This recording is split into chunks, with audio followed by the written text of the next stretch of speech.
Hi guys, it's Bev again. Today I want to talk about thermogenesis and its effect on your weight loss goals. So first thing, I want to say a couple of things. One is yesterday I got the final proof of my book and I have 21 days to go over the whole thing and agree or disagree with the changes. Now, it's a New York City publisher. I'm Canadian. They changed all the words to US spelling. I'm like, okay, whatever. Anyway, I'm going to go in. I'm very excited. Okay, and the second thing I want to say to you young guys, read this t-shirt. Yes, I'm married. I'm 72. I have 3 kids and 4 grandkids. Now, I'm sure you're going to meet somebody very nice, but it ain't going to be me, okay? I'm just giving some tips and suggestions on your biochemical body. Nothing to do with you meeting anybody, okay? Anyway, just wanted to say that. Okay, so today, thermogenesis, kind of a big word, but it really is a simple word. Thermo means heat, genesis means creation. So it's the heat generated in your body. And everyone has their own thermogenetic metabolic mechanism. And some people, well, let's face it, they were born with a more efficient one. And those are people we tend to call ectomorphs. They're tall, they're lanky. Well, they're not always tall, but they're usually lanky. And they can really get rid of weight really fast, right? And they can maintain an ideal weight more easily. They don't have a lot of body fat. They're less likely to store fat. They simply burn more calories than you and I might do, on an average. They generate a lot of heat. But before you get jealous, they don't have it as easy maybe as you and I do in the gym. It's really difficult for an ectomorph to gain a lot of muscle, or even to gain a lot of fat for that matter.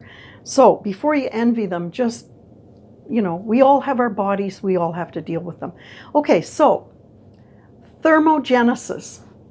It is a heat byproduct of energy metabolism. So how do you get this energy metabolism? Well, it's the conversion of food into energy, or if you challenge your muscles to work harder. That's what this is all about. You will generate a lot more heat. So the question is, what can we do to change that?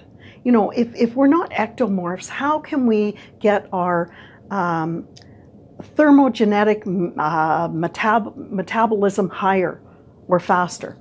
Okay, so some of the problems involve things that we can change.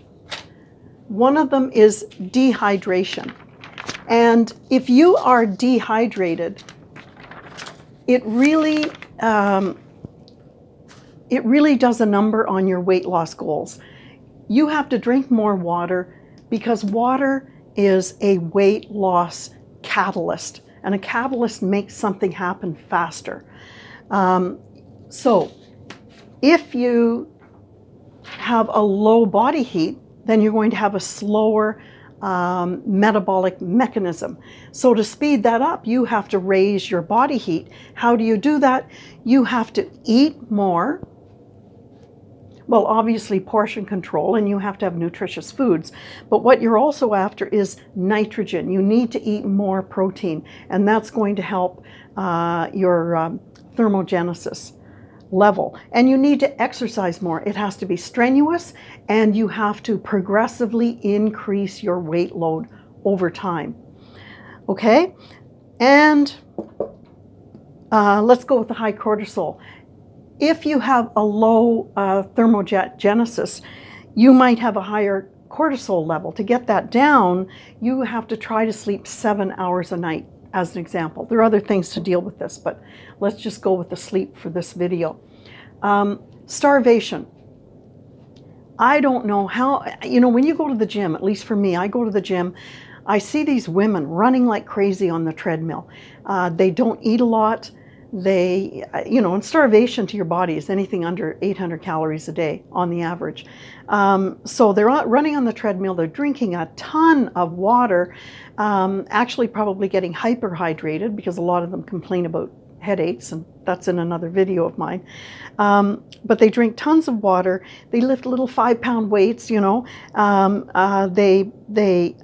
they kind of get skinny fat. In other words, they kind of don't have a lot of muscle, but they do have a lot of fat. And how you can tell is the skin is very soft and jiggly. They still retain the flabby arms. They still retain the stomach. So it's called skinny fat, okay? High body fat percentage, low muscle tissue percentage. And what they have to do is start eating. You cannot lose weight if you don't eat. It sounds like a weird thing. When I first became a trainee with a personal trainer, I was one of these people, right? I was always starving myself. I didn't eat any carbs, or sometimes I didn't eat any fat, whatever was the in thing at the time. I didn't feel very good, and I was fat. I was obese, actually. And my trainer said to me, Bev, you're not eating enough to lose weight. And I thought, wow, that was sort of I never heard that concept. But anyway, you need to eat to keep your body heat up and to keep your metabolism up. Okay, so I just wanted to say what thermogenesis is all about, in case you wondered. And I got to go and proofread my book. Okay, see you next video. Bye.